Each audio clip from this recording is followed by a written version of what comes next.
আমি লিটন, সহকারী শিক্ষক বাংলা, বটনিয়া মাধ্যমিক বিদ্যালয়। এছাড়াও আমি বাংলাদেশের বিভিন্ন অ্যাডমিশন টেস্ট কোচিং এবং নার্সিং কোচিং সাথে যুক্ত। বাংলা বিষয়ে কিছু অজানা তথ্য বা জানা তথ্য আমি আপনাদের সাথে এখন শেয়ার করতে যাচ্ছি। সে বিষয়ে আজকে আমি অবস্থান করছি সরাসরি ঢাকা থেকে পরিচালিত খুলনা শহরে একদম প্রাণ কেন্দ্র অবস্থিত কালিম স্যারের তত্ত্বাবধানে নিউরন নার্সিং কোচিং।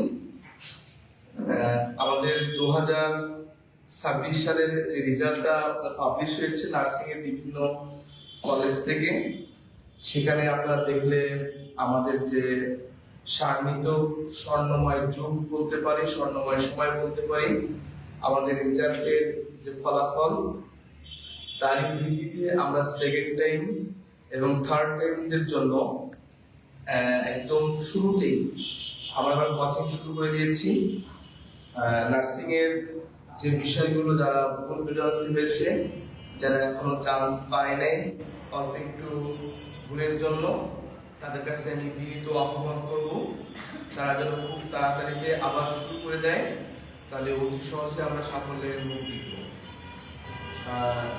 সম্মানিত ভিউয়ার্স, আপনারা যারা দেখছেন, আজকে আমরা একদম খুলনা শহরের পাশাপাশি অবস্থান রয়্যাল মোড় সিটি কলেজের পূর্ব পাশে নিউরন কোচিং, যেটা ল্যাব অন ডায়াগনস্টিকের, তো সেখানে আমরা এখানে হাজির হয়েছি এবং আপনাদের সাথে কিছু বাংলা বিষয় নিয়ে কথা বলার জন্য শেয়ার হয়েছি। একটু তাকিয়ে দেখবেন আমরা যেখানে লিখছি ধ্বনি ও বর্ণ। আজকে এটা আমাদের একদম 1 নম্বর ক্লাস এবং তোমরা যারা দেখছো খুব মনোযোগ সহকারে দেখবা। এখান থেকে তুমি যতগুলো পরীক্ষা দিবা জীবনে, সব পরীক্ষাতে একটা মার্ক থাকবে, অর্থাৎ পুঙ্খানুপুঙ্খানু ভাবে আমাদেরকে দেখে নিতে হবে। প্রথমে এই টপিক সেখানে লেখা আছে ধ্বনি, লেখা আছে আসলে ধ্বনি জিনিসটা কি এটা জানা দরকার। এবার এখানে লেখা আছে বর্ণ, এই বর্ণ জিনিসটা কি আমাদের জানা দরকার। ধ্বনি মানে কি? সাধারণত এই ক্লাসটা নিতে হলে আগে কিছু পূর্বের মানে ব্যাকআপ কিছু কথা বলতে হয়। আমরা যদি প্রথম ধ্বনিতে যেতে চাই, তাহলে দেখো আমরা যখন জন্মগ্রহণ করেছিলাম তখন কিন্তু আমরা প্রথম একটা কান্না শব্দ দিয়ে কিন্তু পৃথিবীতে আমাদেরকে আসতে হয়েছিল। তো আমরা যখন পৃথিবীতে আসলাম, আসার পরে এই যে কান্নার যে শব্দটা, যেভাবে শিশু বাচ্চারা কাঁদে, এইটাই কিন্তু তোমার কিন্তু আওয়াজ ছিল, ধ্বনি ছিল, যে আমরা বুঝি এটাকে। তো এই আওয়াজটা কিভাবে হয় বা কোত্থেকে হয়?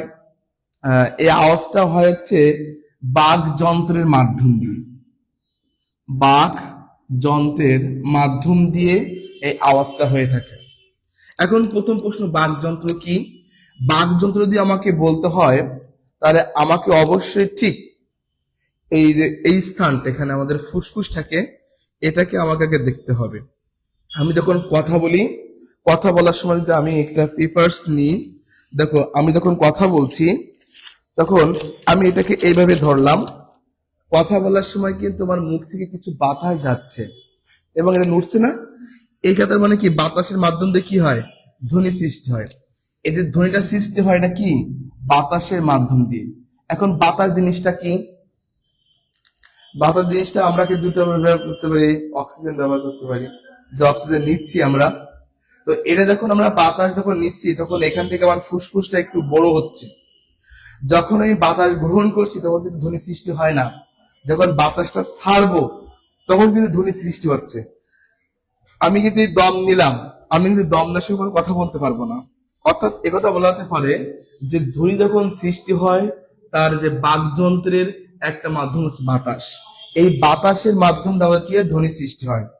এবার যখন বাতাসটা ফুসফুস থেকে ছাড়ে, এই যে অঞ্চল আছে এখানে শ্বাসনালী, খাদ্যনালী, কণ্ঠ, আলজিভ, জিহ্বা, নাসাদার বা নাক, এই যে মুখের ভিতরে দাঁত, জিহ্বা, চল, এই সমস্ত অঞ্চলে কিন্তু এই বাতাসটা কিন্তু যে যে আঘাত করে, যখন যে যে আঘাত করে তখন এখানে কি হয়?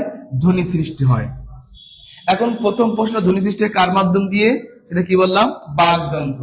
এখন বাক যন্ত্র কি যদি আমি বলি, তাহলে অবশ্যই উত্তর কি এসেছে যে 1 নম্বর ফুসফুস। কারণ এখান থেকে বাতাসটা আমি কি করতেছি, গ্রহণ করতেছি বা ছাড়ছি। এবার আসার পরে এইখান থেকে এই যেটা আছে, এখানে আমরা এখন তো বলি কণ্ঠনালী। কি বলি বলেন তো? কণ্ঠনালী। আচ্ছা, যদি আমরা এই কণ্ঠনালী কেটে ফেলে দিই, তাহলে কথা বলতে পারবো? আমরা তো এখানে আসলে অনেক লোকই আছি। দেখো, যখন গরু কুরবানি করা হয়, এটা তো আমরা খুব অভ্যস্ত নাকি? যখন কুরবানি করা ওই সময় কিন্তু কি গরুটাকে ছুরি দিয়ে বড় ধরে কি জবাই করে, তখন তো গল গল গল শব্দ করে। কিন্তু এক পর্যায়ে হুজুরা কিন্তু এখানে কি করে, ওই যে চাকু ঢুকাই দিয়ে এরকম করে ভেঙে দেয় কণ্ঠনালী অবস্থায়। তখন কিন্তু গরু লাফালাফি করবে, কিন্তু ও কিন্তু আর কোনো কি কথা বলতে পারবে না। একই রকম ভাবে আমরা যদি কণ্ঠনালী চেপে ধরে দিই, তাহলে কিন্তু আমরা কথা বলতে পারবো না। এবার সাধারণত আমাদের যে জিনিসটা আছে, এখানে চিত্র না আঁকে আমি বাস্তবে বলি যে বাতাসের মাধ্যমে ধ্বনি সৃষ্টি হয়, এটা প্রমাণটা কি? যদি আমি মুখ এবং নাক যদি দুটো একসঙ্গে চেপে ধরি, দেখো আমার কথা কিন্তু বের হবে না। বের হবে? ওই জিনিসটা কি, আমার দমটা বের হওয়ার জন্য কিন্তু বারবার কিন্তু চেষ্টা করতেছে। এই জন্য আমরা সহজে বলতে পারি যে বাকযন্ত্রের মাধ্যম দিয়ে কি হয়, ধ্বনি সৃষ্টি হয়। আর এই ধ্বনিটা কি, বাতাসের মাধ্যম দিয়ে। এখন প্রথম প্রশ্ন বলছিলাম কি, বাকযন্ত্র কাকে বলে? বাকযন্ত্র কাকে বলে? আচ্ছা, আমি যদি হাত দিয়ে ক্লাব দিই, শব্দ হয় না? আমি পা দিয়ে আঘাত করলে কি শব্দ হয় না? তো এটা তো শব্দ হচ্ছে, তাহলে এটাও কি, এটা কি ধ্বনি নাকি? ধ্বনি বলতে পারবো আমরা? বা বাকযন্ত্র বলতে পারবো? বলতে পারবো না। কারণ কি, এই ধ্বনি যখন সৃষ্টি হচ্ছে তখন কিন্তু বাতাস নিচ্ছে না, ওই এমনি আঘাত করছে। আমি পা দিয়ে আঘাত করব, এটা কিন্তু আওয়াজ বলা যাবে। কি বলা যাবে? আর যখন আমরা ধ্বনি বলবো, তখন বলতে হবে যে ফুসফুস বা বিভিন্ন স্থান থেকে বাতাস গ্রহণ করে যে ছাড়ার সময়, এটা হচ্ছে কি তোমার বাকযন্ত্র। এখন যদি পরীক্ষার সময় প্রশ্ন আসে, এই চুলটা এটা কি বাকযন্ত্র? হাত কি বাকযন্ত্র? এই চোখ কি বাকযন্ত্র? কারণ এই চোখে কিন্তু বাতাস গ্রহণ করছে না এবং কি ছাড়ছেও না। তাহলে বাকযন্ত্র কোনটাকে আমরা পেয়ে যাবো কিনা? দাঁতে দাঁতে রস লাগে না? এর ভিতরে এক কথায় এই নাক এবং মুখের ভিতরে যা কিছু আছে সবগুলো বাকযন্ত্র। সবগুলো কি? কারণ বাকযন্ত্র বলতে কি টাচ হয়, ঠিক আছে? তাহলে জিভ কি হবে? বাকযন্ত্র হবে। আলজিভ বাকযন্ত্র হবে। ঠোঁট বাকযন্ত্র হবে, কারণ ঠোঁটে বাতাস লাগছে না, বাকযন্ত্র হবে কিনা? এই যে দুপাশে যে চোয়ালটা আছে, এই যে চোয়ালটা উঁচু নিচু হয়, এটা কি আমি বাকযন্ত্র বলতে পারবো? পারবো না বাকযন্ত্র? তাহলে কথা ক্লিয়ার। এই ফুসফুস থেকে শুরু করে এর ভিতরে যতগুলো যন্ত্র অংশ আছে সবগুলোকে বলা হবে কি? বাকযন্ত্র। ঠিক আছে বস? আচ্ছা, এখন বলি, এই যে চুলটা এটা কি ভিতরে নাকি না বাইরে? দেখলে বাকযন্ত্র হবে। চোখ কি এর ভিতরে না বাইরে? বাকযন্ত্র হবে। ভ্রু বাকযন্ত্র হবে। আচ্ছা, এই যে নাকটা দেখো, নাকের অবস্থান কি বাইরে না? কিন্তু এই নাক দেখি বাতাস বের হয়, তবে এটা কি বাকযন্ত্রের ভিতরে নাকি বাইরে? বাকযন্ত্রের ভিতরে। ক্লিয়ার? আচ্ছা, যাই হোক, আমরা এক বাকযন্ত্রের মাধ্যমে কি পেলাম? আমরা ধ্বনি পেলাম। কি পেলাম? ধ্বনি অনেক ধরনের আছে, কিন্তু এই ধ্বনির মধ্যে আবার কিছু ধ্বনি আছে মৌলিক ধ্বনি। কি বলেন তো? আচ্ছা, এখন মৌলিক মানে কি? মূল। মৌলিক মানে কি? আমাদের কিন্তু এই কণ্ঠ দিয়ে কিন্তু অনেক কিছু বের হয়। অনেক লোক পশুদের মতন মানে আওয়াজ করে, কখনো ঘোড়া, কখনো কুকুর, কখনো বিড়াল, হাতি, এরকম ডাকগুলো অনেকেই কি নকল করতে পারে। কিন্তু আমার এই কুকুরের ডাক বলো, বিড়ালের ডাক বলো, গরুর ডাক বলো, এটা দ্বারা কি আমি বুঝিও কি বলতে চাচ্ছে? তাহলে এটা কিন্তু আমাদের কিন্তু আমরা কি বলতে পারবো না, মানে ধ্বনি বলবো, কিন্তু এটা আওয়াজ, এটা কিন্তু মৌলিক ধ্বনি না। কারণ এখানে আবার কি বলছে, বাকযন্ত্রের মাধ্যম দিয়ে কোন ধ্বনি উচ্চারিত হলে ওটা যদি অর্থবোধক হয়, ওটা যদি মনোভাব প্রকাশ করে, তাকে বলা হবে কি বলতো? ভাষা। মানে আমি যে কথা বলছি, এই কথার সবগুলোর মাধ্যম কি? ভাষা। আমি যদি এখানে এসে আরবি ধ্বনিতে কথা বলতাম, তো অনেকে বুঝতো এবং অনেকে কি বুঝতো না, তাই না? যদি কেউ হিন্দিতে কথা বলে, অনেকে বুঝতো, অনেকে কি বুঝতো না। যদি ইংরেজিতে কথা বলা হতো, অনেকে বুঝতো, অনেকেই বুঝতো না। কিন্তু আমি কথা বলছি কিভাবে? বাংলাতে, নাকি? এটা কি এই যে বাংলা কথার মধ্যে, এটা তুমি সবই বুঝতে পারতেছো, এটা তোমার মনোভাব প্রকাশ হচ্ছে। যখনই মনোভাব প্রকাশ হবে, তখন তোমার এই অর্থবোধক, একে বলা হবে কি? ভাষা। তারপর আমরা কি বলতে পারি? বাকযন্ত্রের মাধ্যম দিয়ে অর্থবোধক ধ্বনি যেটা আমাদের মনে ভাব প্রকাশ করে এবং অর্থবোধক হয়, এর আমরা কি বলবো? ভাষা বলবো। ক্লিয়ার? এটা আমরা কি বলবো? ভাষা বলবো। কিন্তু এই ধ্বনিতে অন্য কিছু হয় কিন্তু ভাষা হবে, কারণ আমাকে তাকে অর্থবোধক হওয়া লাগবে। কি লাগবে? অর্থবোধক। ঠিক আছে, তাহলে বাকযন্ত্র কোনগুলো কি আমরা বুঝতে পেরেছি, ভাষা কি আমরা বুঝতে পেরেছি। আচ্ছা, এবার শুনেন, ভাষা যদি আমরা বুঝতে পেরে থাকি, তাহলে এখন এই যে ভাষাটা আছে, এই পৃথিবীতে কিন্তু বিভিন্ন রকমের ভাষা, তাই না? আমরা যদি ভারতের দিকে অবস্থান করি, ভারত একটা দেশ, কিন্তু একটা দেশের মধ্যে অনেকগুলো ভাষা, অনেকগুলো, কখনো বাংলা বলছে, কখনো হিন্দি বলছে, কখনো কি কি তোমার কি তামিল বলছে, তেলেগু বলছে, আছে না? এই অনেকগুলো ভাষা। তার মানে কি, মানুষ যখন স্থান অথবা অবস্থান পরিবর্তন করে, এরা কিন্তু কি বলে? ভাষা বলা। কি বলা হয়? আমরা একই রকম এই বাংলাদেশে বসবাস করছি, আমাদের খুলনার লোক যেভাবে কথা বলে, আমি নদীর ওপার যাই, রূপসাতে যাই, যদি বাগেরহাট যাই, মানে পাশে গোপালগঞ্জ যাই, ওদিকে বরিশাল যাই, প্রতিটা লোকের ভাষা কিন্তু ধ্বনি কি আছে? পরিবর্তন আছে নাকি? যদি পরিবর্তন হয়, টপ করে দাও। বলছে বস, তাহলে এই আমরা যে আমাদের কথা বলি, এই ভাষা আছে। এখন এই ভাষার আবার দুইটা মাধ্যম আছে। কয়টা মাধ্যম? মনে ভাব প্রকাশ করার মধ্যে অনেকটা মাধ্যম আছে। তার মধ্যে এক নম্বর কি? ধ্বনির মাধ্যম দিয়ে। দুই নম্বর আছে লেখার মাধ্যম দিয়ে। তিন নম্বর মানে কি? চিত্রের মাধ্যম দিয়ে। আবার কি? অঙ্গভঙ্গির মাধ্যম দিয়ে। আমরা বিটিভি দেখি না? আচ্ছা, বিটিভি দেখো, এইখানে একদম টিভির কর্নারে একজন লোক আর এর পাশে একজন লোক, যখন সংবাদ পাঠ করা হয়, তখন এই লোকটা কিন্তু সংবাদ পাঠ করে, আর এখানে একজন লোক কি করে? হাত পা নাড়িয়ে আমাদেরকে বুঝায়। তাহলে এখন কথা হচ্ছে, যে লোকটা মুখে বলে ওর কথা আমরা বেশি ভালো বুঝি, নাকি এইখানে যে লোকটা অঙ্গভঙ্গির মাধ্যম দিয়ে বলে তার ভাষা বেশি ভালো বুঝি? ভালো বুঝি। আচ্ছা, যখন এখন যদি একজন লোক চিত্র আঁকায়, কি বলেন তো? চিত্র আঁকায় মনোভাব প্রকাশ করে না? মনোভাব প্রকাশ করে কিনা? এই যে আমি একটা ছবি আঁকাইলাম, এটা দেখতে পাখির মতন মনে হচ্ছে, কিন্তু এটাতে কোন পাখি, কিরকম পাখি, এটাকে সম্পূর্ণ মনে প্রকাশ পেয়েছে? আচ্ছা, এবার পাখি হলো, কিন্তু এই পাখিটা কি হবে বা কি বৃত্তান্ত, এটা কি কেউ বলতে পারে? আমাদের যখন দুর্ভিক্ষ হয়েছিল, তখন বিভিন্ন চিত্রশিল্পীরা ছবি এঁকে কিন্তু মনোভাব প্রকাশ করেছেন। আচ্ছা, লেখার মাধ্যম দিয়েও কিছু হতে পারে, কিন্তু যে লোকটা অন্ধ, দেখতে পায় না, সে তো আর লেখার মাধ্যম দিয়ে মনেও প্রকাশ করতে পারবে না। পারবে? সে কি দেখতে পারবে? তার মানে কি, যতগুলো মাধ্যম আছে, সেটা ইশারা হতে পারে, নৃত্য হতে পারে, ছবি হতে পারে, আর তোমার মানে কি লেখা হতে পারে, আর কণ্ঠের মাধ্যম দিয়ে বলা, তাহলে কোনটা সব থেকে বেশি ভালো হবে? কণ্ঠের মাধ্যম দিয়ে আমি যদি এখন বুয়া হইতাম, আর খালি এরকম করতাম, এখন এতগুলো স্টুডেন্ট আমার কি দেবে, এরা কিন্তু কনফিউজ হতো নাকি? কি চাই, কি চাই, কি চাই। যদি আমি নিজের মুখে বলতাম যে আমাকে একটা কলম দাও, তাহলে সবাই কিন্তু কলমই দিত। আমাকে একটা খাতা দাও, তাহলে সবাই কিন্তু খাতায় কি দিত।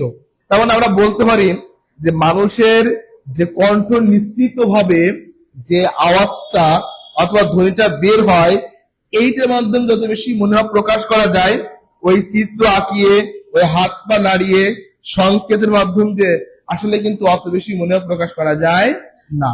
ক্লিয়ার? আসুন, আমাদের এই ভাষার দুইটা মাধ্যম আছে। একটা আছে লিখিত মাধ্যম, আর একটা তোমার আছে কি? মুখে বলা। কি বললেন তো? যতগুলো ভাষা আছে, বেশিরভাগ ভালো আদর্শ মাধ্যম আছে লিখিত, আর কি বলেন তো? মুখে বলা। এই লেখার ভাষাকে বলা হয় লৌখিক, আর মুখের ভাষাকে বলা হয় কি? মৌখিক। আচ্ছা, মুখের যে ভাষাটা, এটাকে আমরা দেখতে পাই, ধরতে পারি, শুইতে পারি। এই যে আমি কথাগুলো তোমার মধ্যে শেয়ার করছি, এবং যারা ভিউয়ার দেখছে, এরা কিছু শুনছে, আসলে কি এই ভাষা কিরকম, কি রং, কি ধারণ, এগুলো কি দেখতে হবে? কেউ কিন্তু দেখতে পাবে না। কিন্তু আমি যদি লিখিত ভাবে লিখি, তাহলে অবশ্যই কি মানুষ দেখতে পাবে। তাহলে আমি বলতে পারি লিখিত যে মাধ্যম আছে, এটা একটা সংকেত। কি কি বললেন তো বস? সংকেত অথবা প্রতীকের মাধ্যম দিয়ে প্রকাশ করা হয়, প্রতীকের মাধ্যম দিয়ে প্রকাশ করা হয়। তাহলে এই যে ধ্বনিটা আছে, এই ধ্বনির পরে আমি লিখছি বর্ণ। কি লিখছি বলেন তো? তাহলে আমার যে মুখের কথা, এই মুখের কথা কি বলেন তো? ধ্বনি। আর এই মুখের কথা যেগুলো আছে ওইগুলো যদি কোনো সংকেতে প্রকাশ করি তার নাম হবে কি বলেন তো? বর্ণ। অর্থাৎ আমার ক্লাসের এত সময় লেগে গেল খালি ধ্বনি এবং বর্ণের এই ব্যাখ্যাটা দিতে। আপনারা কি বুঝতে পেরেছেন? তাহলে কি ধ্বনি দেখা যাবে, ধরা যাবে, ছোঁয়া যাবে, বর্ণ দেখা যাবে? বর্ণ দেখা যাবে না? বর্ণ দেখা যাবে। বর্ণের প্রতীক আছে, কি আছে? প্রতীক আছে। তাহলে আমরা এখন খেয়াল রাখি, প্রথমেতে তাহলে ধ্বনি সৃষ্টি হয় কার মাধ্যম দিয়ে বলেন? বাকযন্ত্রের মাধ্যম দিয়ে। বাকযন্ত্রের মাধ্যম যেটা প্রকাশের নাম আছে ভাষা। কি বলেন তো? তাহলে ভাষা যে প্রকাশ দুইটা মধ্যে একটা কি, লিখিতটা কি, মুখে, তাই তো? আচ্ছা, প্রথম হচ্ছে আমার লিখিত। এখন এই যে ধ্বনি আছে, এই ধ্বনিকে আবার দুই ভাগ করা যায়। কি বলেন তো বস? কয় ভাগে? দুই ভাগে। যার এক নম্বর হচ্ছে স্বর ধ্বনি। কি ধ্বনি? আর একটা কি বলেন তো? ব্যঞ্জন ধ্বনি। ধ্বনি কয় প্রকার? কয় প্রকার? দুই প্রকার। এক নম্বর কি? দুই নাম্বার। আচ্ছা, ধ্বনিকে কি দেখা যায়? দেখা যায় না। কিন্তু আমার যদি পরীক্ষার সময় প্রশ্ন আসে নিচের কোনটি ধ্বনি, তাহলে আমি কি করব? এই তো প্রথম ভুল নাকি?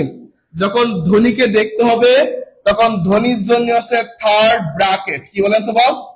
ধ্বনির জন্য কি? Third bracket. আমাদের ব্র্যাকেট আছে তিন ধরনের। কয় ধরনের? একটা আছে ফার্স্ট, আরটা কি সেকেন্ড, আরটা কি থার্ড।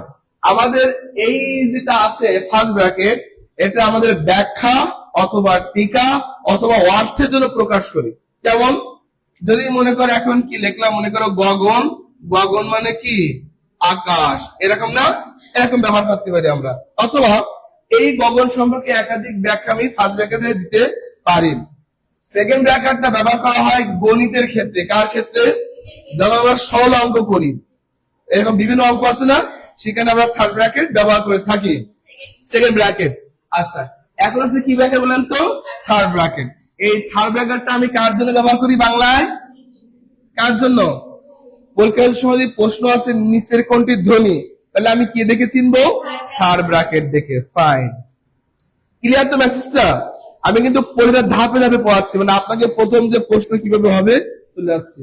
এখন যদি বলা হয় স্বর ধ্বনি, তার মানে কি? স্বরধ্বনি দেখতে কেমন আমাকে চিনতে হবে। এখন যদি বলা হয় ব্যঞ্জন ধ্বনি, আমাকে দেখতে হবে ব্যঞ্জনী কেমন। যা কিছু হয় আমার এই কণ্ঠ নিঃসৃতর মাধ্যম দিয়ে আমার ধ্বনি উচ্চারিত হয় নাকি? হাত দিয়ে কি হয় নাকি? পা দিয়ে কি হয়? অন্য কোনো মাধ্যম দিয়ে হবে না। এবার শুনেন, যদি কোন ধ্বনি উচ্চারণ করার সময় বাতাস যদি বাকযন্ত্রের কোন স্থানে বাধা না পায়, কি বলছি? বাধা না পায়, তার নাম হচ্ছে স্বর ধ্বনি। তার নাম কি? আর যদি বাধা পায় তাহলে কি বলা হবে? তার মানে দেখো, আমি প্রথম বললাম না যে যা কিছু করবো কার মাধ্যম দিয়ে? বাতাস। কার মাধ্যম দিয়ে? বাতাস।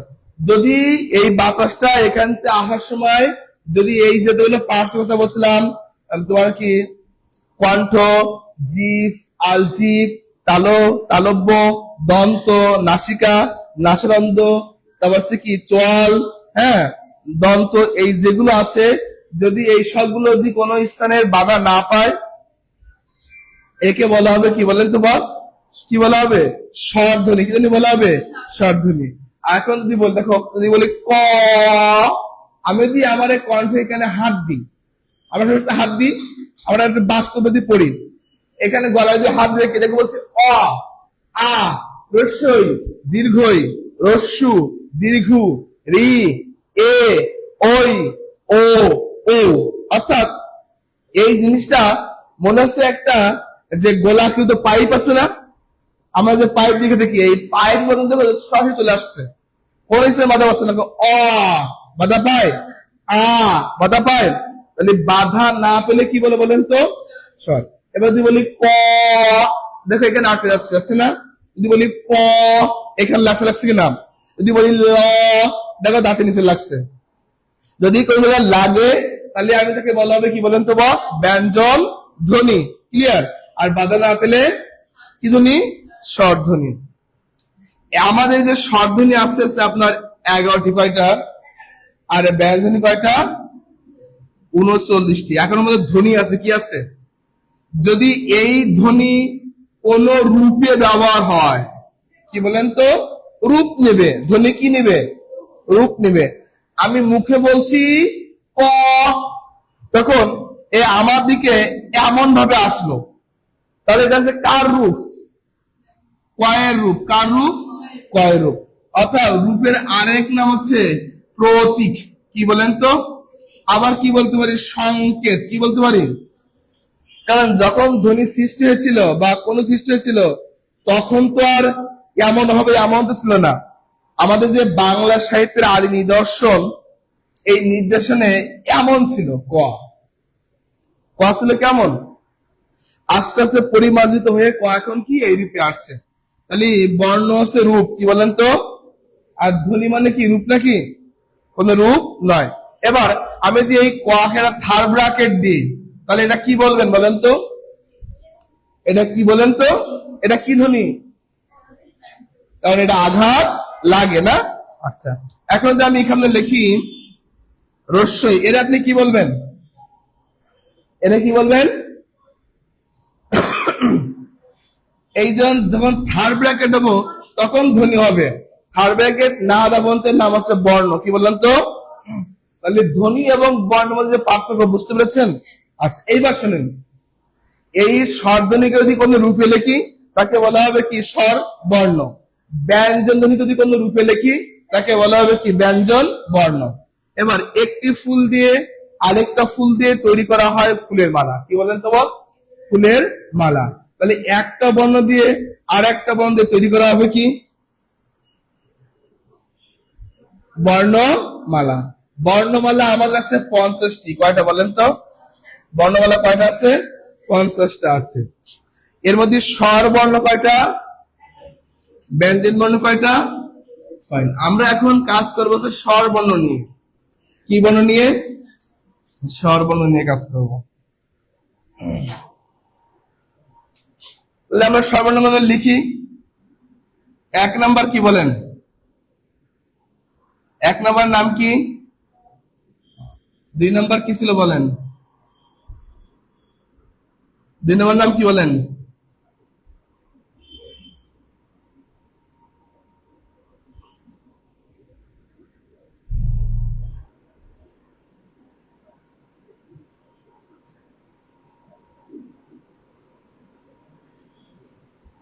তাহলে সর্বর্ণ কয়টা? 11টি। 1 নাম্বার কি বলেন তো? অ। 2 নাম্বার কি? 3 number, 4 number, 5 number, 6 number, 7 number, 8 number, 9 number, 10, 11। আচ্ছা, এখানে প্রথম এগুলোকে আমাদের বলা হয়েছে স্বরবর্ণ। কি বলা হয়? স্বরবর্ণ। আচ্ছা, এবার তাহলে এখানে তার পরবর্তী প্রশ্ন কার? পরবর্তী প্রশ্নের নাম কি বলেন তো? স্বরবর্ণের সংক্ষিপ্ত রূপকে বলা হবে কার? কি বলা হবে? কার। শুধুমাত্র এই একটা বর্ণের সংক্ষিপ্ত রূপ নাই, একটা বর্ণের, আর সবগুলো কার আছে। তাহলে কার ছিল কয়টা বলেন তো? 10টি। কয়টা? এই যে একটা বর্ণের কার নাই, একে আমরা কি বলি বলেন তো? নীল, অথবা কি বর্ণহীন, অথবা সে কি কার হীন। এর এতগুলো নাম। তাহলে ওয়াইয়ের কয়টা নাম বলেন তো? ওয়ার কয়টা নাম? 1 নাম্বার কি? 1 নাম্বার হচ্ছে নীল, কিন্তু নাম দিয়ে ডাকি না, এই জন্য বলে কি? অনীল। কি বলি বলেন তো? আচ্ছা, ক্যারাম বোর্ড খেলেন বা জানেন কিনা ক্যারাম বোর্ড খেলা? ক্যারাম বোর্ড যখন খেলা হয়, যদি কোনো পয়েন্ট না পায় কেউ, তখন বলা হয় নীল গেম। কি গেম বলা হয়? মানে এই খেলাটা ও কোনো পয়েন্ট পায় নাই। তাহলে এই সবাই একটা করে কার আছে বলে পয়েন্ট আছে, কিন্তু এই ওয়ার কোনো কি নাই, এই জন্য ওকে বলে অনীল। ঠিক আছে? আচ্ছা, বর্ণহীন মানে কি? এই যে বর্ণ আছে, এই বর্ণের কোন রূপ পদ্ধতি ব্যবহার করা যায় না, এই জন্য কি বলে বলেন তো? বর্ণহীন। আবার এগুলো কি বলা হয়? কার। কারণ স্বরবর্ণের সংক্ষিপ্ত কি বলা হবে, কার বলা হবে। তার মানে কি এর কোনো কার নাই, এজন্য বলা হবে কি কারহীন। যদি পরীক্ষায় প্রশ্ন 3 ধরনের হয়, কোনটি তোমার কি নীল, কারহীন এবং কি বর্ণহীন, উত্তর হবে কোনটা, নাম কি বলেন তো, ও ঠিক আছে। আচ্ছা এবার কার, এই আকার, এ হলো কি কার, এই দীর্ঘিকার, এই কি বলেন তো, এই যে চিহ্ন রাখা রাখার নাকি, এই কি ওকার, ক্লিয়ার। এই এরপর তো আমরা পাবো সে পূর্ণ মাত্রা, কি বলেন তো, পূর্ণ মাত্রা, অর্ধ মাত্রা, আর পাবো কি মাত্রাহীন। তাহলে মাত্রা নিয়ে আমাদের 3 ধরনের কাজ, কত ধরনের কাজ, 1 নম্বর কি বলেন তো পূর্ণ মাত্রা, 2 নম্বর কি, 3 নম্বর কি মাত্রাহীন। আচ্ছা এবার বলি, মাত্রা গ্রামাটিক্যাল অনেকগুলো কথা আছে, কিন্তু আমরা ওদিকে যাবো না, কেমন না, আমাদের পরীক্ষার সময় প্রশ্ন আসবে আর দেখে দেখে উত্তর করতে হবে। অর্থাৎ আমি চিনবো চিনবো, আমি যে লাল দেখতে কেমন, লাল খুঁজে বের করতে পারবো, হলুদ দেখতে কেমন, তাহলে হলুদ খুঁজে বের করতে পারবো, সাদা দেখতে কেমন, আমি সাদা খুঁজে বের করতে পারবো। মাত্রা মানে উপরের দাগ, মাত্রা মানে কি বলেন তো, কোন বর্ণের যে দাগকে আমরা মাত্রা বলে থাকি, কি বলে থাকি, দাগ। এবার দেখে দেখে, তাহলে পূর্ণ মানে কি সম্পূর্ণ, আচ্ছা অর্ধ মানে কি অর্ধেক, আর মাত্রাহীন মানে কি মাত্রা, দাগ কি নাই, দাগ কি, তাহলে যদি কোনো বর্ণের উপরে সম্পূর্ণ দাগ হয় এর নাম দিব কি আমরা, যার উপরে অর্ধেক দাগ অর্ধেক ফাঁকা এটা কি বলবো, যার কোনো দাগ নেই কি বলা হবে। আচ্ছা দেখেন এই বর্ণের উপরে কি দাগ আছে সম্পূর্ণ, এটা আমরা কি বলবো, জোরে বলবেন, আর এর কি বলবো, এটা কি বলবো, এটা কি বলবো, এ কি বলবো, এটা কি বলবো, এটা কি বলবো, আছে না কিছু মাত্রা নাই, এটা কি বলবো, তাহলে আমরা চিনে ফেলেছি না। তো এবার যদি পরীক্ষার সময় কোনো প্রশ্ন আসে তাহলে আমরা পারবো কিনা, পারবো। এবার আপনি পূর্ণমাত্রা গোনেন কয়টা বলেন, পূর্ণমাত্রা কয়টা, ভালো করে বলো মামুনি, হ্যাঁ আমি দেখছি তো, এটা হবে না 1 2 3 4 5 6। আচ্ছা এবার কি অর্ধমাত্রা কি এই একটা না, দেখো এইখানে ফাঁকা আর এখানে একটু দাগ আছে, আর কোনো দাগ আছে এখানে, দাগ নাই। আচ্ছা তাহলে অর্ধমাত্রা কয়টা, আচ্ছা মাত্রাহীন এই 4টাই মাত্রাহীন, কারণ দাগ নাই। যদি কোনো স্বরবর্ণের উপরে যেখানে মাত্রাহীন আছে যদি এখানে উপরে দাগ দেয় তাহলে ব্যঞ্জন বর্ণ হয়ে যায়, কি বলেন তো, যদি কোনো স্বরবর্ণের মাত্রাহীন বর্ণের উপরে দাগ দেয় উপরে, ওটা স্বরবর্ণ কি হয়ে যায়, ব্যঞ্জন বর্ণ হয়ে যায়। দেখো এই বর্ণনা আমি এখন এরপরে দাগ দিলাম, কি হয়ে গেল, কি ব্যঞ্জন বর্ণ হলো, এর নাম আছে তয় রফলা, কি হয়ে গেল, ক্লিয়ার। এই যে বর্ণ আমি এরপর দাগ দিই তাহলে কি হয়ে গেল, এটা গেল কি ত প্লাস কি ত, তাহলে ব্যঞ্জন বর্ণ হয়ে গেল। তাহলে ক্লিয়ার কথাটা, এমন কিন্তু অনেক সময় পরীক্ষায় পাওয়া যায় যে কোন বর্ণের উপরে দাগ দিলে, কোন স্বরবর্ণের উপরে মাত্রা দিলে ব্যঞ্জন বর্ণ হবে, এটা যখন পাজল টাইপের একটা অঙ্ক ছিল তখন এগুলো আসতো। তাহলে এজ ক্লিয়ার। আচ্ছা এবার এখান থেকে প্রশ্ন আছে দীর্ঘ স্বর এবং আছে হ্রাস স্বর, হ্রাস কি বলেন তো, দীর্ঘ এবং কি হ্রাস, খেয়াল করতে হবে আমাদের, যে বর্ণের উপরে বেশি টান বা আঘাত তাকে আমরা বলবো কি বলেন তো দীর্ঘ স্বর, আর যার উপরে আঘাত কম এর আমরা কি বলবো হ্রাস, হ্রাস না হ্রাস, কি বলেন তো হ্রাস। তার আগে আমরা আর একটু কাজ করবো, একটু আমরা বানাবো, এইগুলোকে আমরা একটু জোড়া করে দেব।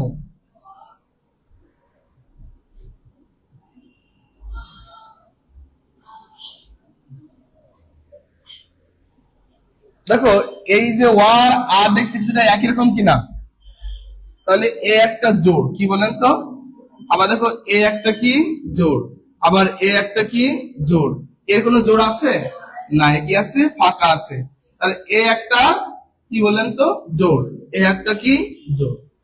আমরা যখন স্বরধ্বনি উচ্চারণ করি তখন আমরা স্বরধ্বনিকে দুইটা স্টেজে ভাগ করি, বলেন তো কয়টা স্টেজ? আমরা যখন স্বরধ্বনি উচ্চারণ করি তখন আমাদের কয়টা স্টেজ লাগবে? দুইটা স্টেজ। একটা হচ্ছে যেখানে জোর নাই তার আগে একটা, আর যেখানে জোর না তার পরে একটা। তার মানে আমরা বলতে পারি এই একটা স্টেজ আর এই একটা স্টেজ। তাহলে স্বরধ্বনি উচ্চারণ করে কয়টা বলেন তো? দুইটা। দেখেন অ আ রস্যই দীর্ঘই, রস্যু দীর্ঘ রি, থেমে গেছি না? এবার কি এ ওই ও ও, আমরা তো এমন উচ্চারণ করি নাকি? আবার সবাই বলি নাকি অ আ রস্যই দীর্ঘই রস্যু দীর্ঘ রি, থেমে গেছি এ ওই ও ও, এমন তো কিনা? দেখেন এবার এই যখন অ বলছি তখন অ থেকে আতে আঘাত লাগছে বেশি, অ আ, তাই না? তাহলে এই এখানে আঘাত বেশি, এটা কি দীর্ঘ না হ্রাস স্বর বলতে পারবেন? এটা কি স্বর? এবার আপনি যদি উচ্চারণ করেন রস্যই দীর্ঘই, দীর্ঘ আঘাত বেশি না, তাহলে এটা কিন্তু দীর্ঘ স্বর। এবার এটা উচ্চারণ করেন, তাহলে এটা আচ্ছা। এবার এখানে কি আছে বলেন তো? রি, রি না? এবার এ ওই ও ও, তার মানে আমি এই জায়গাটায় কখনো কি থামি না, থামছি? তাহলে এই যে দুইটা স্টেজ, এই দুইটা স্টেজের এইখানে আছে কয়টা বলেন তো? আর এখানে আছে কয়টা? চারটা। এখানে দেখো অ আ রস্যই দীর্ঘই রস্যু দীর্ঘ রি এ ওই ও ও, আমি বলি না? লাস্ট টানটা বেশি থাকে। তাহলে আমি এখানে খুঁজে বের করি দীর্ঘস্বর কয়টা? এখানে তিনটা আর এখানে চারটা, কারণ এখানে আমি থামি নাই। তাই দীর্ঘস্বর কয়টা বলেন তো? কয়টা এখানে? 7টি, আর এখানে 4টি। কোনগুলো? এইগুলো এইগুলো কি বলেন তো? এইগুলো কি রাজস্বর না? এগুলো কয়েক কিসার? যেগুলো গোল দিয়েছে এগুলো রাজস্বর, আর বাক্সগুলো কি দীর্ঘ স্বর, ঠিক আছে? আচ্ছা, এবার খেয়াল রাখি এখানে আছে মৌলিক স্বরবর্ণ, কি বলেন তো? মৌলিক স্বর বর্ণ।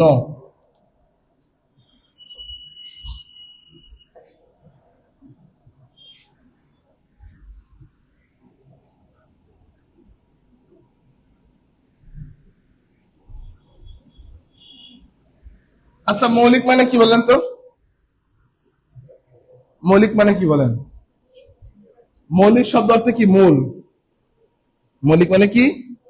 যারে ভাগ করা যায় না সেটা হচ্ছে কি মৌলিক স্বরবর্ণ, ঠিক আছে?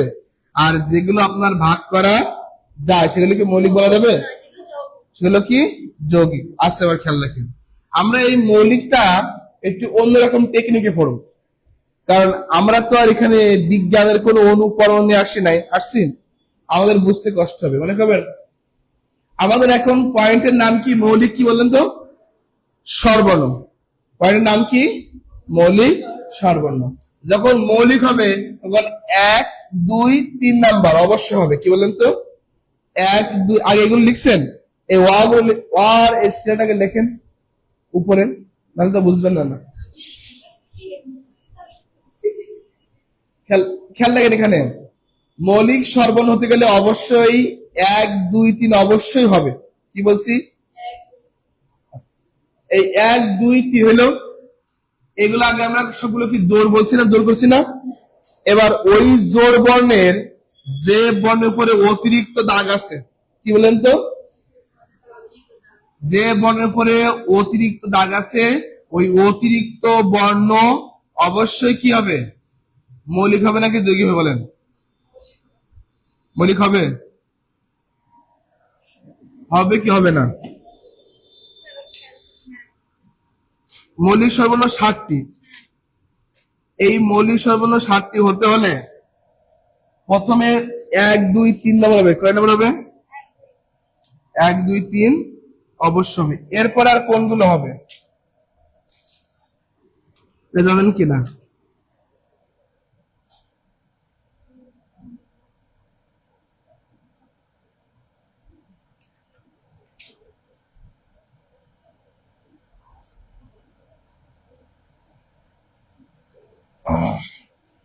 বলে দিন। যেগুলোর উপরে অতিরিক্ত দাগ থাকবে ওটা কখনো মৌলিক স্বরবর্ণ হবে না। কি বলেন তো? এই দেখো এখানে অ আ রস্য এই তিনটা হয়ে গেল। তাহলে এই জোড় এটা দাগ ছিল না, তাহলে এটা মৌলিক স্বরবর্ণ হবে না। এবার আমি এই জোড়ে যাব, যখন এই জোড়ে যাব তখন এই যে রস্যু দীর্ঘ এখানে তো এই হচ্ছে রস্যু, এই রস্যু একই রকম না? কথা বলেন একই রকম কিনা? যদি একই রকম হয় তাহলে এইখানে কি একটা অতিরিক্ত দাগ আছে না দীর্ঘের জন্য? এই যে অতিরিক্ত দাগ, এই অতিরিক্ত দাগ হলে কি হবে না? মৌলিক হবে না। আচ্ছা তাহলে এই হয়ে গেল কি রস্যু। আচ্ছা এই রির কোন জোড় আছে? তাহলে তো মৌলিক হবেই না। এবার এখানে খেয়াল রাখি যে এ আর এ দেখতে কিরকম। আচ্ছা এখন কি অতিরিক্ত দাগ কোনটা? এইটা। তাহলে এটা কি মৌলিক স্বরবর্ণ হবে? মৌলিক স্বরবর্ণ কিন্তু এইটা এ, তাহলে এ হয়ে গেলে কি এ। এবার এদিকে যাই, আছে ও আর ও একই রকম দেখতে। আচ্ছা যখন এইখানে আমি অতিরিক্ত দাগ দিব তখন এইটা কি হবে? ও হয়ে গেল। তাহলে এইটা হবে কি বলতো? মৌলিক। কি হবে? মৌলিক। তাহলে এই গেল ও। তাহলে 1 2 3 4 5 6 মৌলিক স্বরবর্ণ কয়টা জানা আছে? কয়টা বলেন তো? 7টা। তা 8 আছে কি উড়ে এসে জুড়ে মিশে আমায় বলবে কি 1 ইকুয়াল টু হয়ে গেল কি 7টা মৌলিক স্বর বর্ণ। তাহলে ক্লিয়ার বস? এই অ আ রস্যই রস্যু এ ও এ। আমরা খেয়াল রাখি যেগুলো স্বরবর্ণ আছে এই স্বরবর্ণ 1 2 3 নম্বর অবশ্যই কি হবে? মৌলিক স্বরবর্ণ হবে। ক্লিয়ার হওয়ার পরে এরপরে আমি যেগুলো পাবো যে বর্ণের উপরে অতিরিক্ত দাগ ওইগুলো কখনো কি হবে না? মৌলিক স্বরবর্ণ হবে না। তাহলে আমরা এখানে মৌলিক স্বরবর্ণ কয়টা পেলাম? 7টা পেলাম। এরপর আছে অনুনাসিক। কি বলেন তো? এখন আমরা এই অনুনাসিক বর্ণ চিনবো কি করে? চিনবো কি করে? যখন আমরা অনুনাসিক খুঁজবো তখন আমরা সেখানে এই চন্দ্রবিন্দু দেখব। কি বলেন তো? কি দেখব? চন্দ্রবিন্দু। আমি যখন প্রথম ক্লাসে বলছিলাম ধ্বনি দেখার সময় আমাদের কি দেখতে হবে? কি দেখতে বলেন? Third bracket. ধ্বনি মানে কি? ধ্বনি মানে কি বলেন? Third bracket. সবাই ঘুমিয়ে আসছেন? আমাদের পিছনে যে বিহাইন্ড দ্য সিন আছে সেও একই অবস্থা। যাক তাহলে অনুনাসিক দেখলে আমি কি দেখবো বলেন তো? চন্দ্রবিন্দু। কি দেখবো? এবার এই যে মৌলিক বর্ণ আছে এই মৌলিক বর্ণের উপরে একটা করে চন্দ্রবিন্দু থাকবে। কি থাকবে?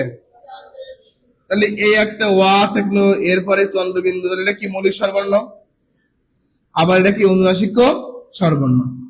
এই যেগুলো মৌলিক স্বরবর্ণ সেইগুলোকে আমার বলা হবে কি? অনুনাসিক স্বরবর্ণ। ভালোভাবে খেয়াল রাখেন, যেগুলোকে বলা হবে কি? মৌলিক স্বরবর্ণ, আবার সেইগুলোকে বলা হবে কি? অনুনাসিক স্বরবর্ণ। তাহলে ক্লিয়ার? আচ্ছা যদি এগুলো হয়ে থাকে তাহলে আমরা এই ক্লাসে স্বরবর্ণ, কার, পূর্ণমাত্রা, অর্ধমাত্রা, মাত্রাহীন, দীর্ঘস্বর, হ্রাসস্বর, মৌলিক স্বরবর্ণ এবং অনুনাসিক স্বরবর্ণ শিখলাম। এবার কথা আছে কি আমাদের দ্বিস্বর। কি বলেন তো? দ্বিস্বর। দ্বিস্বর বর্ণ আছে। কি বর্ণ বলেন তো বস? দ্বিস্বর। দ্বি মানে কি? দুইটা। দ্বি মানে কি? এখানে আমি একটু ব্যাখ্যা দিয়ে বলি, কনসেপ্টটা ক্লিয়ার করি। যদি একটা ব্যঞ্জন বর্ণে পরে আরেকটা ব্যঞ্জন বর্ণ জুড়ে থাকে একে আমরা যুক্ত ব্যঞ্জন বলি। কি বলে বলেন তো? যদি একটা ব্যঞ্জন বর্ণের সঙ্গে যদি আরেকটা ব্যঞ্জন বর্ণ থাকে তাকে আমরা কি বলি? যুক্ত ব্যঞ্জন। যেমন আমি এইখানে যে দাগ দিছিলাম যে হয়েছিল কি বলেন তো, এই ত প্লাস র ফলা না, তাহলে এই ত আর র দুটো বর্ণ, একে আমরা কি বলি বলেন তো, যুক্ত ব্যঞ্জন কি বলি। আবার যখন এর উপরে দাগ দিয়েছিলাম তখন ছিল কি ত প্লাস কি ত, তখন এর আমরা কি বলছিলাম, যুক্ত ব্যঞ্জন। ঠিক একই রকম ভাবে যদি দুইটা ব্যঞ্জন বর্ণ থাকে যুক্ত ব্যঞ্জন বলবো, আর যদি দুইটা স্বরবর্ণ হয় একে আমরা কি বলবো, দ্বিস্বর। কি বলেন তো, দ্বিস্বর। আসুন এখন এই যে ওয়া যে কার নাই বলছিলাম না, এই ওয়া সব বর্ণে বসতে পারে, সব বর্ণে বসতে পারে। এটা স্বরবর্ণ বসতে পারে, আবার কি ব্যঞ্জন বর্ণ বসতে পারে। ক্লিয়ার? কিন্তু এটা দেখা যায় না। এটা কি করা যায় না? দেখো আমি তো বলি ক, ওর সঙ্গে কি আছে লাস্টে, ও আছে না, কিন্তু ওয়াকে কি দেখতে পাই আমরা, কিন্তু আমি দিলাম কি ক প্লাস আ, কারে কা, তখন আমি বলতে পারি এই আকার এখানে আছে, কিন্তু এই কোয়ার সঙ্গে যে ওয়া আছে আমি দেখতে পারি নাই। এই জন্য ওয়াকে বলা হচ্ছে অনিল বর্ণ, দৃশ্যহীন, দেখা যায় না। ঠিক একই রকম ভাবে দুইটা বর্ণকে বলা হয় দ্বিস্বর। কয়টা বর্ণ? তার একটা নাম হচ্ছে ওই, আর একটা কি বলেন তো, ও। এখন কথা হচ্ছে এর সঙ্গে কে মিশে আছে, এর সঙ্গে দুইটা স্বরবর্ণ মিশে আছে। তার প্রথমে একটা হচ্ছে ওয়া, কি বলেন তো, প্রথম কি অ। এবার খেয়াল রাখতে হবে যে এই বর্ণের টানটা কোন বর্ণের সঙ্গে মেলে কিনা। যদি কোন বর্ণের সঙ্গে টান বা সুর মেলে তাহলে ওর সঙ্গে কি আছে, জুড়ে আছে। যেমন এখন যদি বলি ওই, তার মানে কি অ আ রস্যই, মিলছে না, আমি বলতে পারি অ প্লাস কি রস্যই। আবার এখানে কি বলেন তো, ও, তাহলে এখানে কি আছে, তাহলে এই যে দুইটা বর্ণ, এই দুইটা বর্ণকে আমরা বলি কি বলেন তো, দ্বিস্বর বর্ণ বলে। কি বর্ণ বলি? দ্বিস্বর বর্ণ কয়টা? দুইটা। নাম কি বলেন তো, ওই আর কি ও। আচ্ছা, ওই বাংলা কি পাওয়া যায়, অ প্লাস কি রস্যই, আর ও বাংলা কি পাওয়া যায়, অ প্লাস কি রস্যই। ঠিক আছে? আচ্ছা, আমরা এই যা কিছু বলছি, কথা বলছি না, এটা কার মাধ্যম দিয়ে, হ্যাঁ, বাকযন্ত্রের মাধ্যম দিয়ে। এই যা বলছি এটা আমরা উচ্চারণ করতেছি। আমরা কথাগুলো কি বলতেছি বলেন তো, উচ্চারণ করতেছি না। এই যে আমাকে শুনছেন না, এর আগে কোন দেখেন না আমাকে নাকি, দেখছেন? কিন্তু দেখছেন কিন্তু কথা বলে নাই। এই যে এখন কথা বলছি, এখন শুনতে পাচ্ছেন। এই যে এতগুলো এক্সপ্লেন করে পড়া আপনাদেরকে, আপনারা বুঝতে পেরেছেন না? যদি বুঝতে পেরে থাকেন তাহলে এবার শোনেন। যা কিছু হয় উচ্চারণের মাধ্যম দিয়ে, উচ্চারণের। আমি যদি কথা বলতে না পারতাম বা আপনি যদি কথা বলতে না পারতেন, আপনার কিন্তু মানুষ এভাবে মূল্যায়ন করবে না, করবে? দূরে দূরে রাখবে। কারণ বাংলাদেশ বা পৃথিবীর যে সিস্টেম, যদি কোনো প্রতিবন্ধকতা আমার থাকে ওরা আমরা ভালোভাবে দেখি না, তাই তো? আমরা শুভগল্প পড়ে আসছি না? শুভগল্পে কি সমাজে যেগুলো ছেলেপেলে ছিল এর সঙ্গে কি ও খেলতে পারছে? আর ওরে ভয় পেয়েছে না? ও সমাজকে দূরে রাখছে। আমার যদি এখন ঠিক একই রকম এমন হইতো, আমাকেও রাখতে পারতো। তো আমি তো সবকিছু উচ্চারণ করে বলছি, আপনার কথা নাকি? তাহলে এই উচ্চারণটা মেইন জিনিস। উচ্চারণটা কি মেইন জিনিস। আর উচ্চারণ করতে হলে আমাদের যতগুলো স্থান পড়লাম সব থেকে বেশি কাজে লাগে, তার নাম হচ্ছে কণ্ঠ। তার নাম কি বলেন তো? তার নাম কি? কণ্ঠ। কণ্ঠ ছাড়া কোনো কিছু উচ্চারণ করা যাবে, বলা যাবে?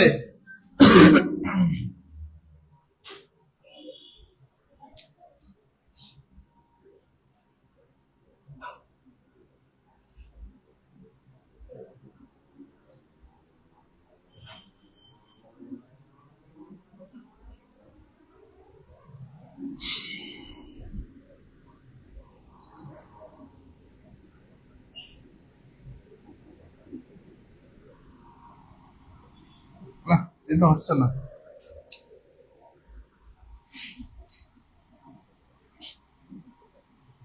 আমি আমাকে দিয়ে বুঝাই। তারপর আমার কণ্ঠ যদি না থাকে তাহলে কি হবে না, আমি উচ্চারণ করতে পারবো না। তাহলে উচ্চারণে এক নাম্বার নাম কি বলেন তো, কণ্ঠ। এক নম্বর কি? আচ্ছা, এখন উচ্চারণটা কার মাধ্যম দিয়ে, বাচ্চার মাধ্যম দিয়ে হয় নাকি? যদি বাতাসের মাধ্যম দিয়ে হয় তাহলে বাতাস ছাড়া হয় কয় জায়গা দিয়ে? বাতাস যে ছাড়ে দেহের কয় স্থান থেকে? এই দুই স্থান, নাক আর কি মুখ। মুখের নাম কি বলে? ওষ্ঠ। কি বলা হয়? আচ্ছা, নাক থেকে বেশি হবে নাকি মুখ থেকে বেশি হয়? বাতাস কি নাক থেকে বেশি ছাড়ে নাকি মুখ থেকে বেশি ছাড়ে?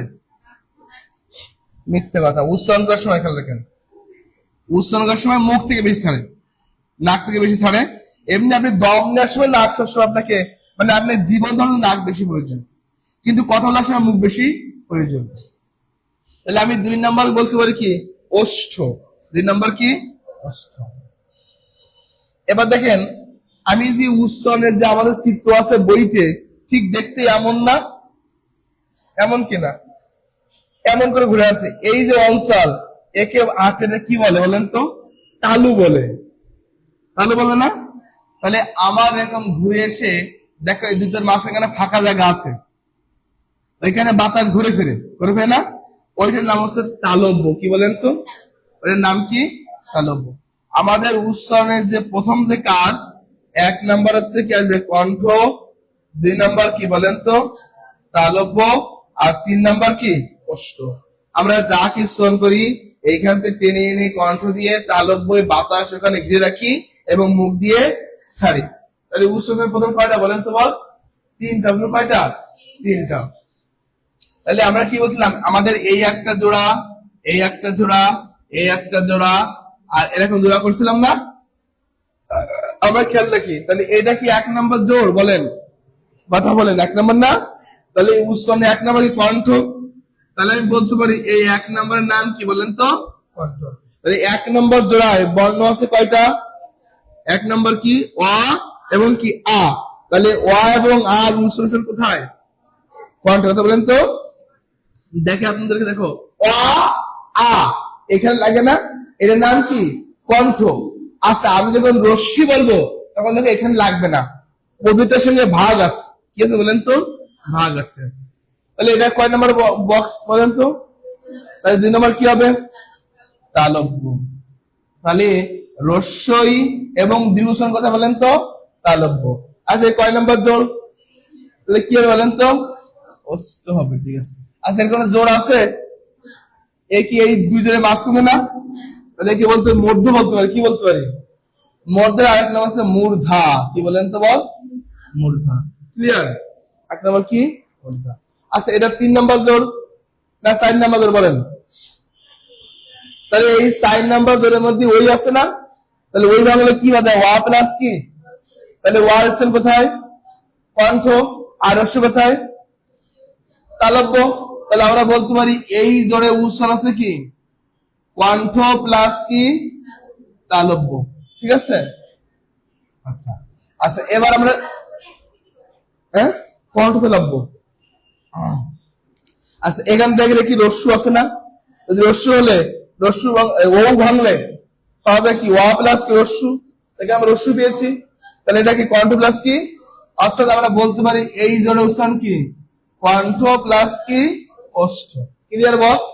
তাহলে আমরা আরেকবার খেয়াল রাখি যে আমরা এখানে পাইলাম কয় নাম্বার? 1 নাম্বার। 1 নাম্বার ছিল কি বলেন তো? কণ্ঠ। 1 নাম্বার ছিল কি? কণ্ঠ। 2 নাম্বার কি ছিল? 3 নাম্বার কি ছিল? 4 নাম্বার কি ছিল? মূর্ধা।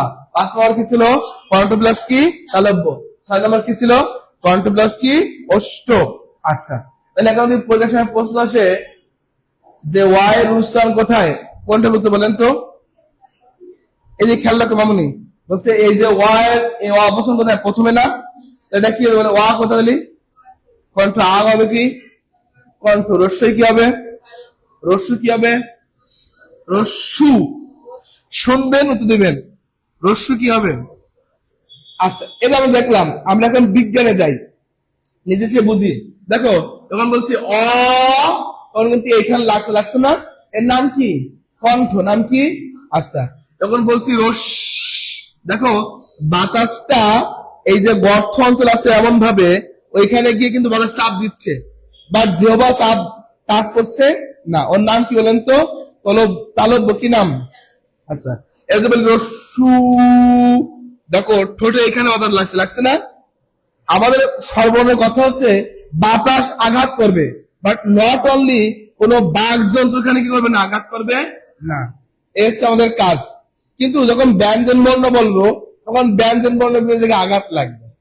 ঠিক আছে, যখন বলছি রি রি দি, যখন বলছি যেভাবে এরকম ভাজ হয়ে যাচ্ছে কোন দিকে, মধ্য দিকে, আমরা বললাম কি রি, তাহলে মধ্য যাচ্ছে না, তাহলে এই রিটি মধ্য নাকি অন্য কিছু হবে, অন্য কিছু হবে। এভাবে আমরা এখন কি করলাম, তাহলে আমরা আজকের ক্লাসে স্বরবর্ণ কার, পূর্ণমাত্রা, অর্ধমাত্রা, মাত্রাহীন, দীর্ঘস্বর, হ্রাস্বর, মৌলিক স্বরবর্ণ, অনুনাসিক্য এবং দ্বিস্বর এবং উচ্চারণ স্থান, এগুলোকে আমরা বুঝতে পেরেছি। আচ্ছা, যদি পেরে থাকি তাহলে আমাদের কি পরীক্ষায় কোনো কাজে লাগবে কি লাগবে না? লাগবে।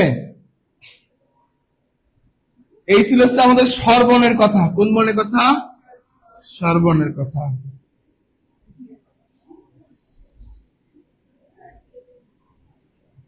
এবার মনে করো আমাদের পরীক্ষার সময় আরো কি জিনিস থাকে, সেটা আছে সংবৃত এবং কি বিবৃত। কি বলেন তো? সংবৃত এবং কি বিবৃত, বা এরকম থাকে অনেক কিছু।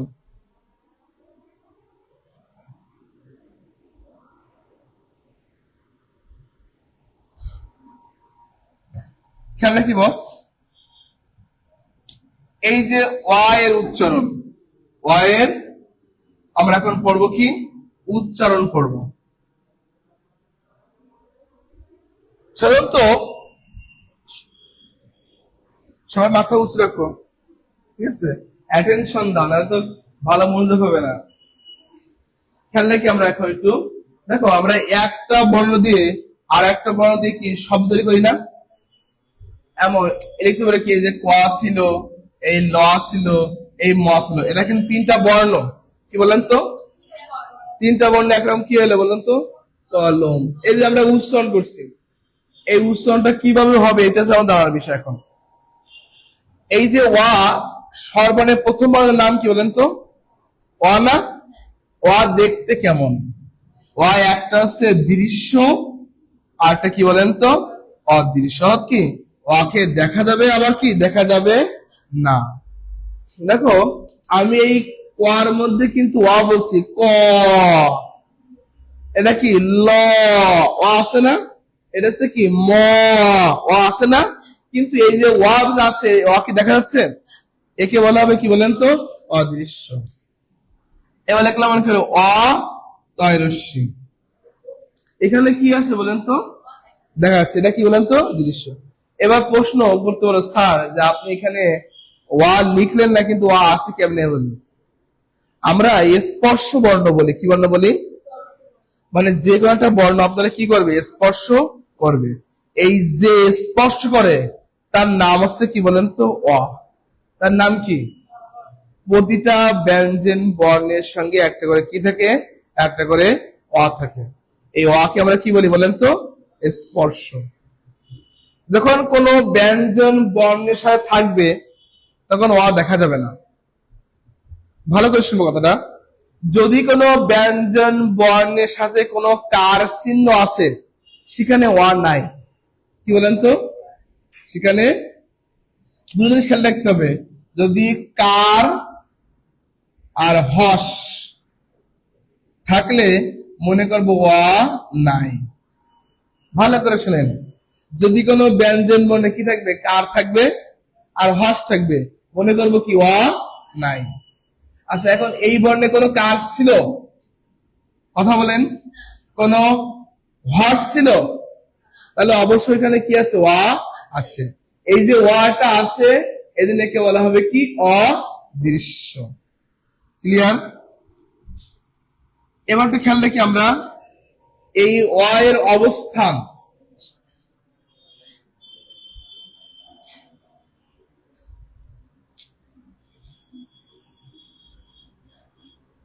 অ এর অবস্থান এমন হতে পারে, একটা হচ্ছে আদি, মধ্য, আর আছে কি অন্ত। আদি মানে কি বলেন তো? আগে। আর মধ্য মানে কি? মাঝে। অন্ত মানে কি? শেষ। আচ্ছা, আদিতে যদি অ বসে সেটা দৃশ্য হইতে পারে, আবার কি হইতে পারে? অদৃশ্য হবে।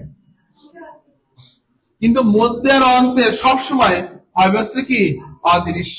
মধ্যে বা অন্তে কখনো কি হবে না, দেখা যাবে না।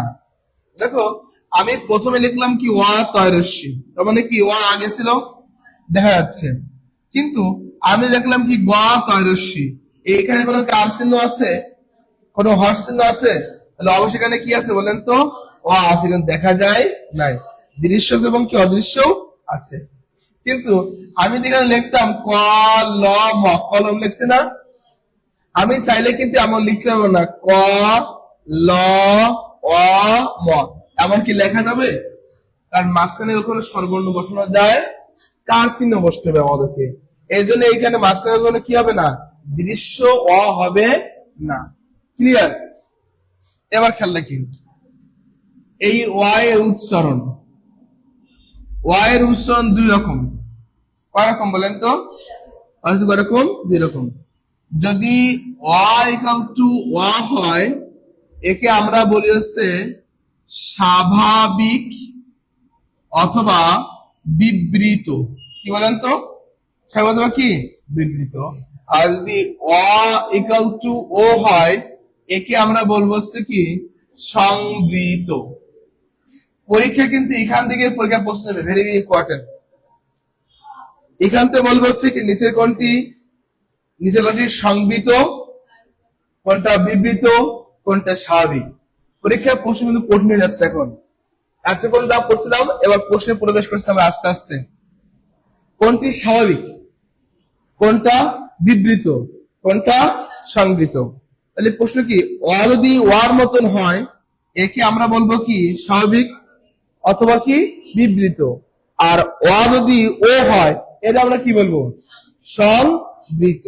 আচ্ছা আচ্ছা, তো এখন তো আমরা এইটা উচ্চারণ করি, তো এটা কি লেখা আছে ও, কিন্তু এখানে আছে কি ও আছে না, তাহলে ওটা আসছে কি ও, তাহলে ওটা এটা কি স্বাভাবিক না সংবৃত? আচ্ছা আমরা এখন এটা উচ্চারণ করি গো, তাহলে এখানে আছে কি, কেন এখানে ভাঙলে কি হতো আমরা, দেখো আমরা যদি এক শব্দকে ভাঙাই তাহলে পাবো কি গ প্লাস কি অ, ত প্লাস কি রস্যই। আমি যে ভাঙছি এই ভাঙাকে, এই প্রক্রিয়াকে বলা হয় বিলীন প্রক্রিয়া। কি বলেন তো? বিলীন। কি বলেন তো বস? মানে প্রতিটা শব্দকে যদি আমি বর্ণ দিয়ে লিখি, একে বলা হবে কি বিলীন বলা হবে। ঠিক আছে? তার মানে কি, এই যে গ, এখানে কোনো কার চিহ্ন ছিল, কোনো হর চিহ্ন ছিল, তাহলে আমি হয় দিয়ে ওয়া নিতে পারি, তাই ওয়া দিলাম। ঠিক আছে? আর এখানে কি এই তোয়ার কার ছিল না, এই তোয়া নিছি, কি কার ছিল, এই যে রশ্মি নিছি। ঠিক আছে? এই জন্য এই যে লেখলাম, এই লেখার নাম কি বলেন তো, বিলীন। কি নাম? বিলীন। প্রশ্ন রাখবে নিচের কোনটি বিলীন প্রক্রিয়ায় বিশ্লেষণ করা আছে, তাহলে যে শব্দ সেই বর্ণ ভেঙে ভেঙে দেখতে হবে।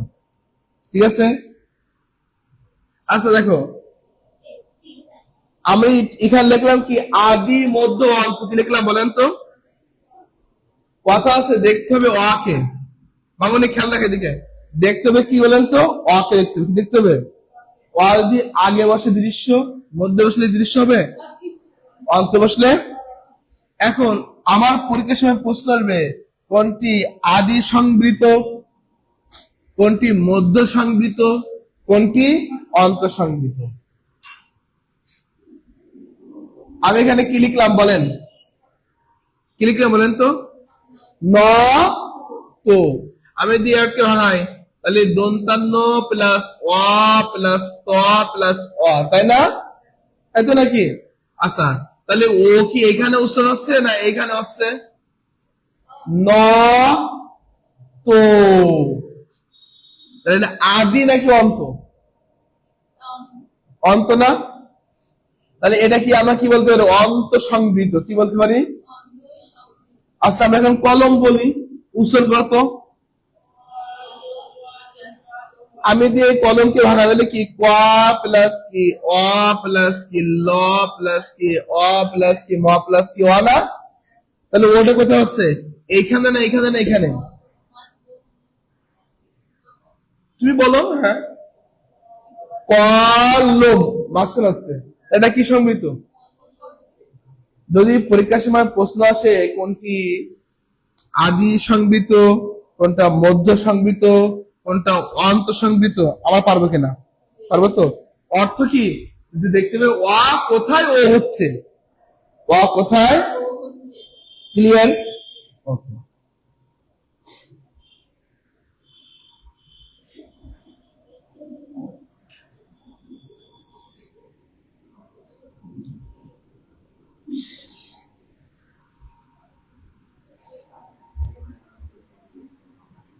আচ্ছা, ওয়ার পরে কি বর্ণ আছে আর?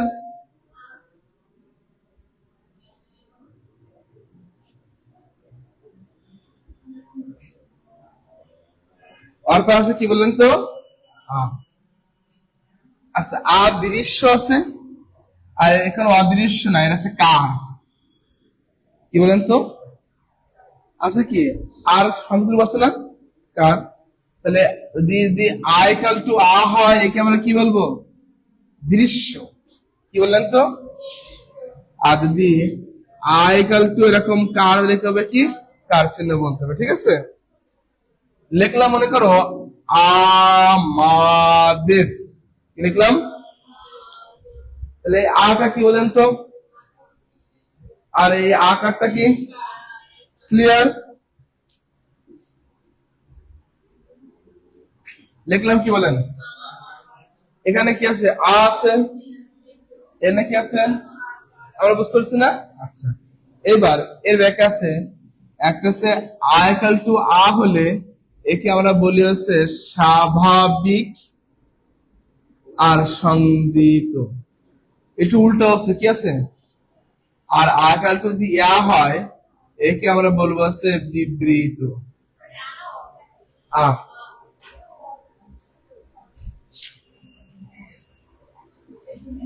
ভালোভাবে খেয়াল রাখবেন। যদি আইকাল টু আ হয়, এটা আমরা কি বলবো? স্বাভাবিক অথবা কি? এখানে কিন্তু যেখানে ওয়ার সময় ছিল কিন্তু উল্টো ছিল, কিন্তু আর আর সময় কিন্তু উল্টো হয়ে গেছে। যেখানে ছিল স্বাভাবিক বা বিবৃত, কিন্তু চেঞ্জ হয়েছে না। যদি আয়কাল টু আ হয়, আমরা কি বলবো? স্বাভাবিক অথবা কি? সংবিত। আর যদি আয়কাল টু ইয়া হলে কি বলবো? আচ্ছা, ঠিক আছে। তাহলে আমরা যেখানে লিখলাম আমাদের, কি লিখলাম বলেন তো? খেয়াল রাখেন, লিখছি কি আমা। আচ্ছা, এই আমাদের ওখানে কি ইয়া হয়েছে? কোনো ইয়া হয়েছে? তাহলে এটা কি স্বাভাবিক না বিবৃত? আমার কখনো ইয়া হয়েছে? এটা আমরা কি বলবো? আচ্ছা, এখানে কি লিখলাম বলেন তো? জ্ঞান। ইয়া বলছি না? ইয়া বলছি কিনা? তাহলে এরা আমরা কি বলবো? স্বাভাবিক নাকি বিবৃত? কথা ক্লিয়ার? যদি আমার পরীক্ষার সময় প্রশ্ন যে কোনটি আয়ের সংবৃত, কোনটা আয়ের বিবৃত, আমরা পারবো কিনা? ঠিক আছে। আচ্ছা,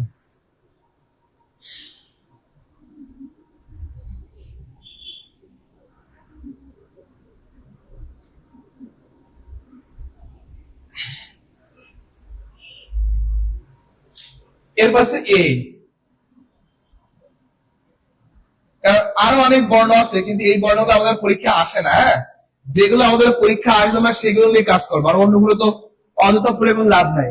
মানে আমার জীবনে পরীক্ষার জন্য যতটুকু প্রয়োজন আমরা সেইটুকু আয়োজন করব, এর বাইরে কোনো কিছু আয়োজন করব না।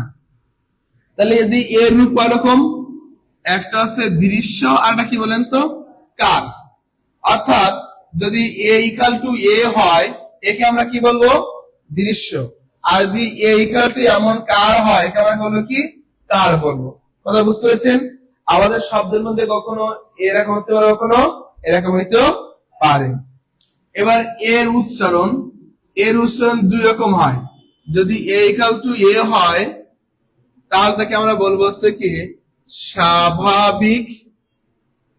আর যদি এ ইকাল টু এ হয়, একে আমরা বলবো হচ্ছে বিবৃত। এটা আমরা কি বলবো? যদি আই ইকাল টু এ হয়, একে বলবো স্বাভাবিক। আর আই ইকাল টু এ হলে কি বলবো? কি আমরা কি? বিবৃত। আবার শুনি এখন।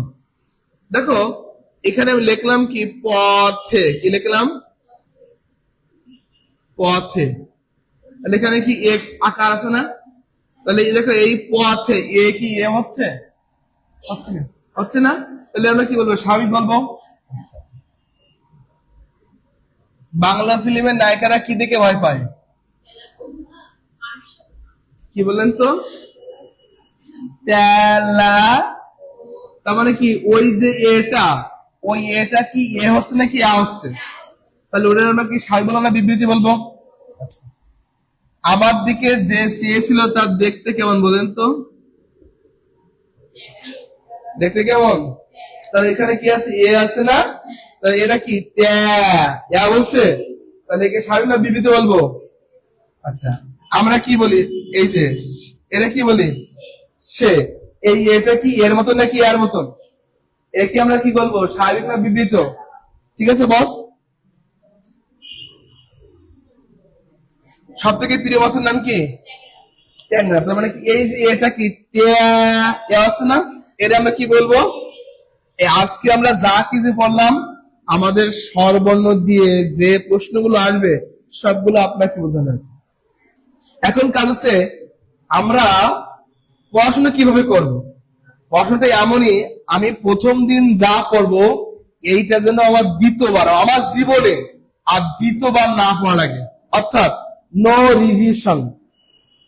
যদি কেউ কোনো স্টুডেন্ট এই বিভিন্ন অ্যাডমিশন নিয়ে বা প্রতিযোগিতা নিয়ে আসে, আজ ও যদি বলে যে আজকের পরে আমি কালকে পড়বো আবার, বা কোনোদিন পড়বো, যদি এই চিন্তা ভাবনা করে, তাহলে ওর ফেলিওয়ার হওয়ার সম্ভাবনা খুবই বেশি। এখানে এই যে আমরা বছরের প্রথম থেকে, অর্থাৎ মানে কি আমাদের পরীক্ষা শেষ হতে না হতেই আমরা সবাই কিন্তু পড়া শুরু করে দিয়েছি নাকি? তার মানে এখান থেকে 2 মাস পরে, 5 মাস পরে, 6 মাস পরে যে পরীক্ষাটা হবে, এইটা কিন্তু আমার চিন্তা ভাবনা করলে হবে না। আমি আজকে ক্লাস যেটাই পড়ছি এখানে শেষ, আজকের সন্ধ্যা ডোবার আগ থেকেই আমার পড়ে শেষ করতে হবে, অর্থাৎ দিনের কাজ দিনে করে ফেলতে হবে। আমি কালকে যে নতুন সূর্য উঠবে এর জন্য কখনো চিন্তা ভাবনা করলে কিন্তু আমার এই অ্যাডমিশন এর দিয়ে লাভ নাই কোনো। কথা বুঝতে পারছো? তুমি যত বেশি এই পড়াটা ঢিলে রাখবা, তোমার চান্স পাওয়ার সম্ভাবনা তত বেশি কি থাকবে, ঢিলে থাকবে। তোমরা অবশ্যই কর্পূরের নাম শুনছো। এই কর্পূরটা যখন বের করা হয় কোনো বক্স থেকে বা বয়াম থেকে, এ ভালো থাকে নাকি? যখন বাতাসের আগে এ কিন্তু আস্তে আস্তে কি হয়ে যায়, হাওয়া হয়ে যায়।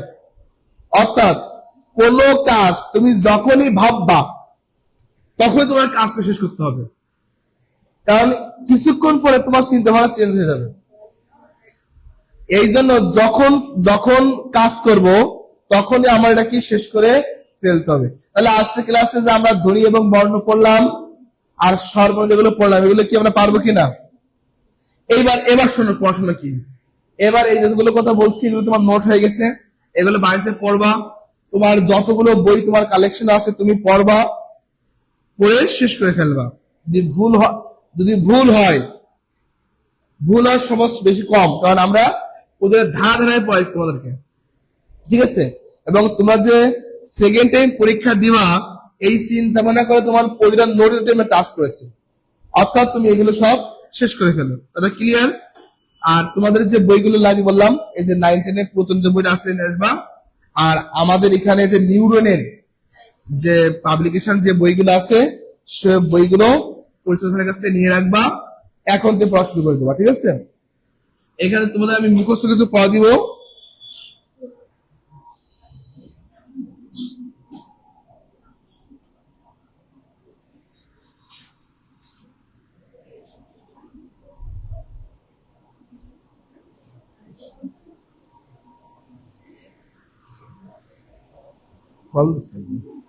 শেষ করে দাও, শেষ হয়ে গেছে।